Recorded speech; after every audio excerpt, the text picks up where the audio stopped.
Welcome to Cinematic Excrement, recommended by 7 out of 10 dentists.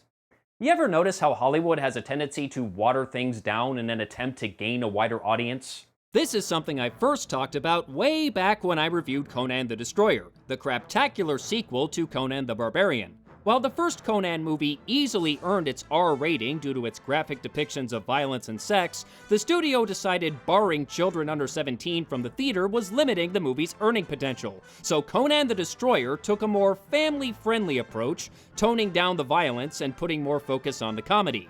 Really, really bad comedy. And while it originally received an R rating, it was recut to a PG, which, by the studio's logic, should have resulted in greater box office revenues. Well, surprise, surprise, it didn't happen. Conan the Destroyer wasn't exactly a flop, but it did make significantly less money than its predecessor and was not well liked by critics or audiences. Turns out a bigger potential audience doesn't necessarily translate into an actual bigger audience. Who'da thunk it? And Hollywood learned a valuable lesson that day. And promptly forgot it the next day because, as you may have noticed, they keep making the same mistakes. Time and time again, we get these watered-down sequels that disappoint the fans of the originals. We saw it with Caddyshack. We saw it with Terminator. Twice. Even Die Hard wasn't immune to this shit. I know they eventually fixed this when the unrated cut was released on DVD, but when they released Live Free or Die Hard in theaters, they edited John McClane's famous line, "Yippee-ki-yay, motherfucker." Why on earth would you do that? You can't do Die Hard without "Yippee-ki-yay, motherfucker." That'd be like making a Star Wars movie without "I have a bad feeling about this." It's just not done. Why do movie studios keep doing this shit? I know they want to maximize the earning potential of every movie they put out. They're running a business, and the point of every business is to make money. I get that. But sometimes an R rating just makes sense. Take Deadpool, for example. This is a character who thrives on gratuitous violence and swearing. It's part of what makes him so entertaining. Can you imagine how much less fun a PG-13 Deadpool would have been? Well, technically they already made that movie, and it was horrible, so there, point proven. And you know who else doesn't do well in a non-R-rated environment? Here's a hint. It's in the title of the video. That's right, Robocop. This character was originally brought to the big screen back in 1987 by director Paul Verhoeven, who would later go on to make amazing movies like Total Recall, Starship Troopers, and Showgirls. Okay, so he's hit and miss, but with Robocop, he nailed it. This movie stars Peter Weller as Alex Murphy, a Detroit police officer who is brutally murdered by a gang but resurrected as a cyborg by a company called Omni Consumer Products, turning him into the titular Robocop. Part man, part machine, all cop. Together with his sidekick, Officer Ann Lewis, played by Nancy Allen, they fight to rid the streets of Detroit from criminal scum. The movie is a brilliant satire of corporations and American culture, as well as a great story about just what it means to be human. It's also incredibly violent. This movie went so over the top with its violence and gore that it initially received an X rating from the MPAA. Yeah, an X rating, or today it would be NC-17, not for any sexual content, but for violence. That's almost unheard of. As an X rating would have ensured the movie's demise, since most movie theaters won't show X-rated movies, they did trim it down to an R. But even the R-rated cut was still pretty brutal. But that didn't stop it from becoming a big hit with critics and audiences alike, so Orion Pictures immediately greenlit a sequel. And in 1990, we got Robocop 2, which sees Murphy and Lewis trying to stop the spread of a new designer drug that has hit the streets of Detroit, and still dealing with the increasingly invasive presence of Omni Consumer Products. Weller and Allen returned to reprise their respective roles, but Verhoeven had no interest in doing a sequel, so Irvin Kershner sat in the director's chair. For the last time, it turns out, with a screenplay written by Waylon Green and Frank Miller. Yeah, that Frank Miller. In my opinion, Robocop 2 was okay, but it was nowhere near as good as the first one.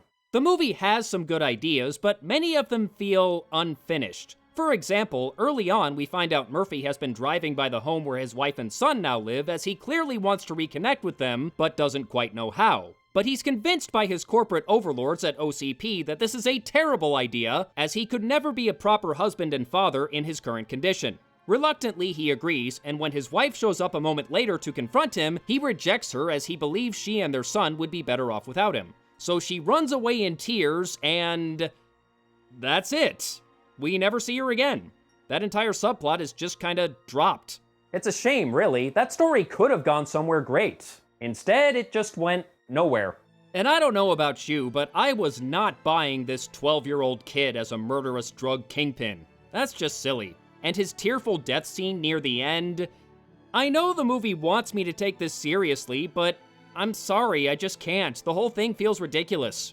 Though admittedly, it wasn't quite as ridiculous as Robocop himself promoting the movie by showing up on a WCW pay-per-view and helping Sting fight off the Four Horsemen. Yes, that actually happened. WCW Capital Combat. Look it up. I don't think it's a bad movie, and it's actually kind of hilarious in hindsight, as it features the city of Detroit declaring bankruptcy, which would actually happen 23 years later. But it was a step backward in the franchise. Apparently, audiences thought the same, as it didn't make as much money as its predecessor, and it had a much larger budget. Not a good combination. Even though Robocop 2 underperformed, Orion Pictures decided it was worth giving it one more go. So they greenlit a third film. Which was probably a mistake if you think about it. I mean, how often do movie trilogies end well? Look at The Godfather. Damn near everyone considers the first two films to be classics, but they'd rather pretend Part 3 never happened. Look at Alien. The first one is a sci-fi horror masterpiece, the second one is an awesome action spectacle, and the third is kind of a mess. X-Men, Spider-Man, The Matrix, Terminator, Shrek, X-Men. Again, why is the third movie so often a disappointment? Sure, every once in a while you get a film like Return of the King that actually does it right, but trilogies like that tend to be few and far between.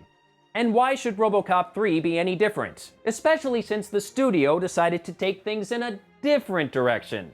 No more hard R rating this time. They wanted a Robocop the whole family could enjoy.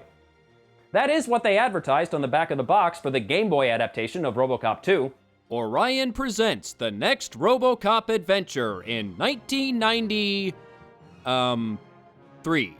For all age groups. Which makes me wonder why they still had Frank Miller write the screenplay. Again, that Frank Miller. There are many words that come to mind when I think of Frank Miller, and family-friendly are not among them. Already this sounds like a bad idea, but I assure you, it gets worse. The screenplay for Robocop 3 was based on a screenplay Miller originally wrote for Robocop 2 that the studio rejected. Now, why on earth would you want to use a screenplay that you already rejected, and probably for good reason? Well, believe it or not, I actually got in touch with a former executive at Orion Pictures and posed him that very question. This was his response. Cocaine is a hell of a drug. I think that tells us all we need to know. So let's take a look at what happens when you take something like this and turn it into a family picture. This are gonna suck. So despite damn near everything going wrong for Omni consumer products in the last two movies, they are somehow still around, but only just. They've been bought out by a Japanese company owned by Mako, and their American CEO has been replaced with Rip Torn. Does anybody else think this sounds like the start of a really weird sitcom? If you saw the first two movies, you'll recall OCP wants to take over the city of Detroit and tear down its less savory neighborhoods, which is kind of like the smellier parts of a dog turd, and rebuild them as Delta City. Apparently, they're still going through with that plan, and step one involves sending a stereotypical British villain named McDaggett, played by John Castle, to round up the current residents and kick them the fuck out. For some reason, the residents aren't happy about this. I know they're being forcefully evicted from their homes, but they're leaving Detroit. There's nowhere to go but up. And since this is a Robocop for all ages, that naturally means we have to have an annoying child character that the younger audience can relate to. And that brings us to this 7-year-old doing calculus on her laptop. Something I'm sure many 7-year-olds can relate to. This is Nico, a Japanese-American child prodigy played by the not-at-all Japanese actress Remy Ryan Hernandez. She and her parents are being forcefully evicted from their neighborhood in Cadillac Heights when suddenly they're separated. For no good goddamn reason at all. She got briefly knocked out of line, and one of the guards decided to hold her back while her parents were forced onto the bus and driven away. Why? And I know that guard didn't force her onto a different bus because a minute later we see her wandering through this smoldering trash fire of a neighborhood. Again, why do these people not want to leave? Mom! Dad? You just saw your parents get loaded onto a bus and driven away. I don't think they're gonna hear you. You know, for a super genius, you're not too bright. The kid ends up falling in with a group of anti-OCP freedom fighters, because of course she does, and it's a good thing they found her because when they try to rob the Detroit police armory, they run into an Ed 209 robot that Nico is conveniently able to hack. She knows how to do that because... You won't believe this. He'll be loyal as a puppy. You're right, I won't believe it. I am authorized to use physical force. I can't say deadly force because the studio won't let me. You have 10 seconds to comply. If that's okay with you. You have 5 seconds, 4 seconds, 3 seconds. You have 1 second to comply. Hey, you skipped 2, no fair! I am now authorized to be loyal as a puppy. For the love of... The Ed 209 actually recognizes the command, loyal as a puppy? Seriously? So they grab all the guns they can carry, as well as this expensive-looking thing, which we'll come back to later. Now, since they're robbing the police armory, you'd think the Detroit Police Department would be in a hurry to stop them. Unfortunately, they currently have their hands full with a gang that call themselves the Splatterpunks. As this movie is PG-13, I don't think they're gonna live up to their name. And once again, among Detroit's finest is Officer Ann Lewis, played once again by Nancy Allen, though she apparently couldn't be bothered to cut her hair this time. That says a lot about how highly she thought of the script. Wait a second, what do you need the shotgun for? You're in Detroit. What do you not need the shotgun for? It seems these officers are in a world of trouble. Fortunately, someone is looking out for Officer Lewis, whose first name is spelled A-N-N here, but A-N-N-E in the credits. Which is it? Anyway, another officer drops in to provide assistance.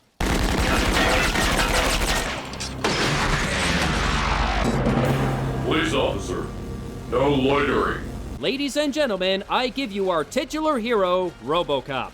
And if you've seen either of the first 2 movies, something probably seems a bit off here. I mean, besides the fact that he just shot a hole in the roof of his cruiser for no reason. And that's because that's not Peter Weller. He was busy filming the movie Naked Lunch at the time, and I guess the studio didn't want to wait for him, so he was replaced by Robert Burke. And I don't think Burke does a bad job, all things considered, but Weller really made the role his own, and anyone else just doesn't feel quite right. Anyway, Robo saves his friend's ass, but he had to give up chasing the people who robbed the armory to do it. OCP is not happy about this, so they send their vice president in charge of douchebaggery, Mr. Fleck, played by Bradley Whitford, to the police station to complain very loudly to Robo's handler, Dr. Lazarus, played by Jill Hennessy. Dr. Lazarus. Bit on the nose. The good doctor tries to explain to Mr. Fleck that Robocop is still part human, so you really can't be surprised when he acts, you know, human. But Fleck is having none of it and wants Lazarus to install some kind of chip that will wipe out Murphy's emotions.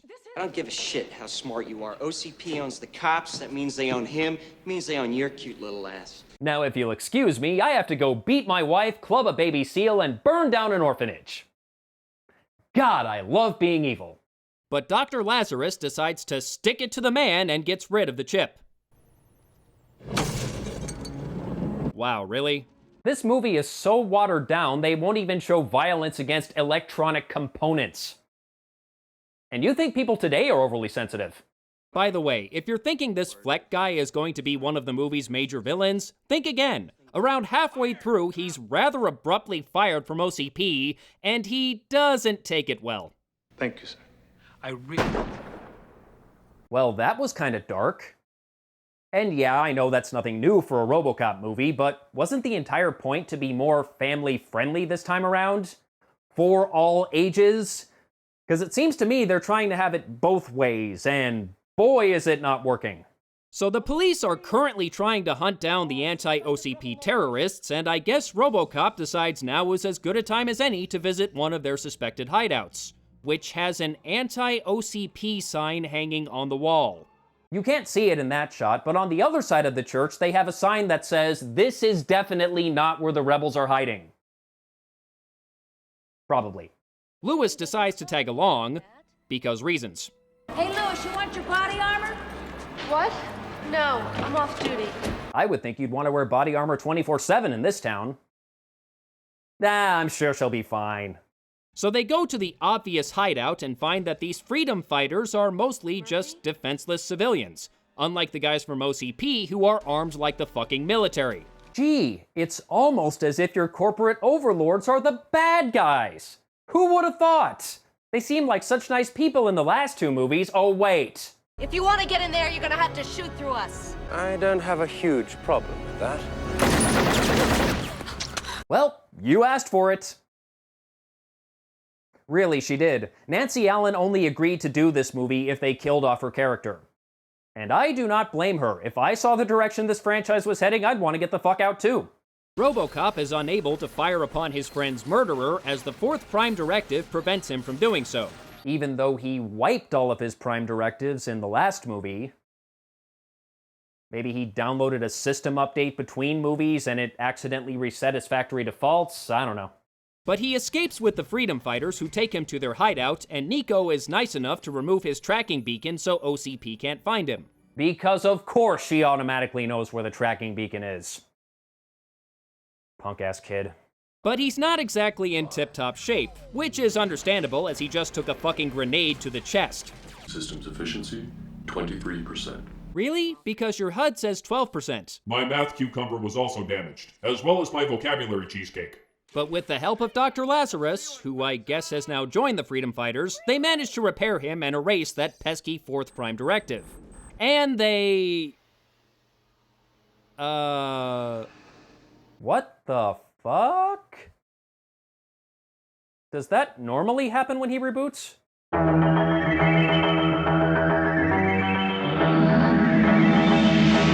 Meanwhile, OCP isn't happy that they've lost Robocop to those pesky rebels, so they call in some help from their Japanese parent company. And they send some kind of ninja android called Otomo, played by Bruce Locke.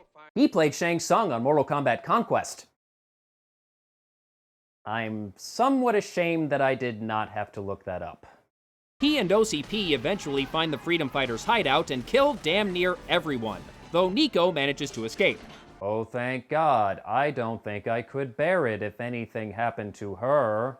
And Otomo takes on Robocop himself and hits him with a jumping attack. And another one. And another one.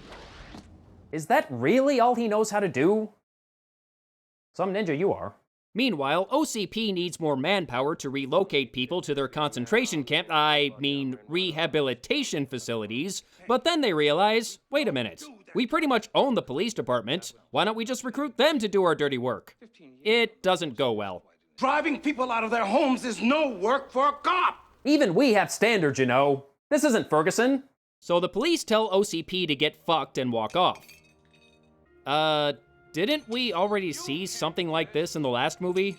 I know this is based on what Frank Miller originally wanted to do with Robocop 2, but I didn't think we'd actually be rehashing Robocop 2. So the cops go help the residents of Cadillac Heights defend their homes while OCP decides, hey, if we can't get the cops, let's recruit the criminals.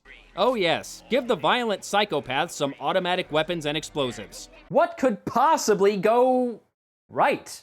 Meanwhile, Robocop finally ends one of the lamest fight scenes ever put to film by blowing Otomo's head off, but he can't run off to help his friends as he sustained heavy damage during the fight. But hold on a minute. Is that a shiny new toy I see? Remember that expensive thing they stole from the police armory? Well, this is what it does.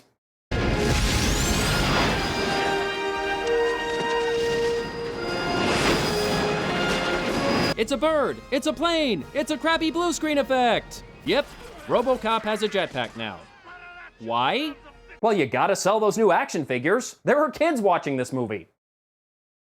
In theory. He makes his way to OCP HQ, where it's finally time for the final confrontation with McDaggett. But first he has to deal with 2 more Otomo robots. Great, because the last fight with one of them went so well.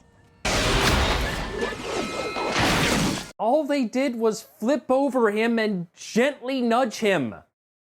Why are these fights so lame? They're robot ninjas! How do you screw that up? But Nico and Dr. Lazarus show up just in the nick of time and hack into the Termin ninjas using Nico's computer.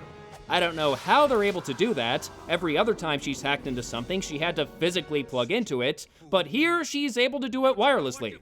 Maybe Otomo had Wi-Fi and Ed 209 did not? Or maybe Nico is just the second coming of Jesus. I don't know. Makes as much sense as anything. So the androids kill each other, which activates their self-destruct. Wait, time the fuck out. You had those androids fight Robocop knowing that if he was somehow able to defeat them, you'd all be blown to bits? You have got to be the dumbest movie villain of all time! I can't even make a joke for that, I'm just dumbfounded. Anyway, Robocop can fly now, so our heroes easily escape the building while McDumbass is left to die. Hey, what the hell? There were still 4 seconds on the timer! What is up with all the number mistakes in this movie? Does the director not know how to count? 1, 2, 5. Lisa, 3. And so OCP is finally done for good, and Cadillac Heights is saved from almost certain gentrification. And little Nico is finally reunited with her Oh. Well, I'm sure her mom is still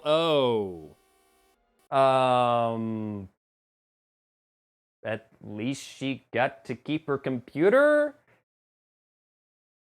Oh boy. Well, that's Robocop 3.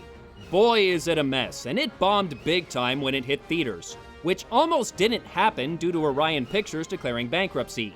It sat on the shelf for 2 years before it was finally released. You'd think 2 years would be enough time for them to figure out what a stinker they had on their hands, and they'd do everything possible to ensure it never saw the light of day. Then again, if they had that kind of quality control, they probably wouldn't have gone bankrupt in the first place. The story was half-assed, the humor was lame, the action was watered down, and it doesn't seem to know who its audience is. At times it's far too childish for the Robocop fans, but at other times it's a little too dark for the kids. And in the end, it really appeals to no one. I'll buy that for $1. You're paying too much.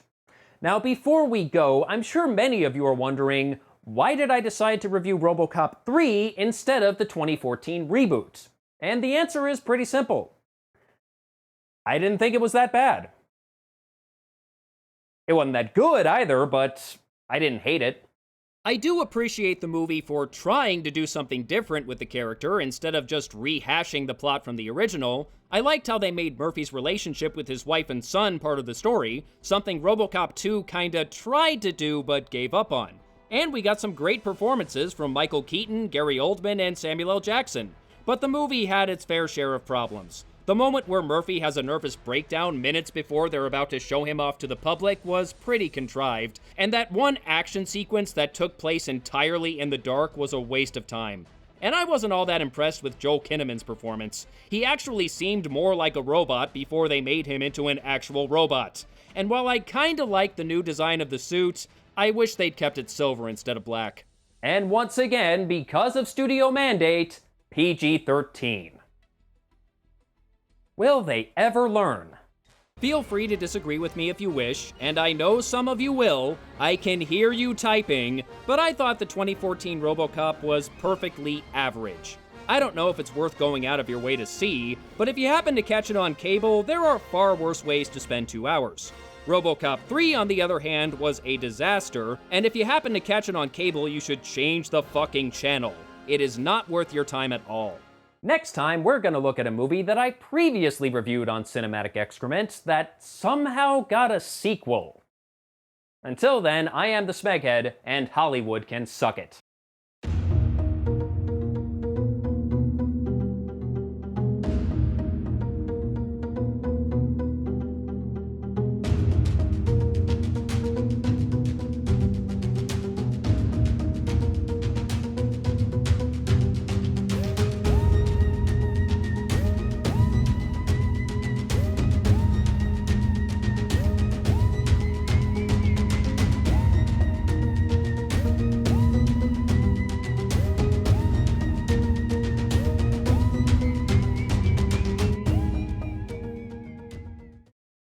Robocop the Flamethrower!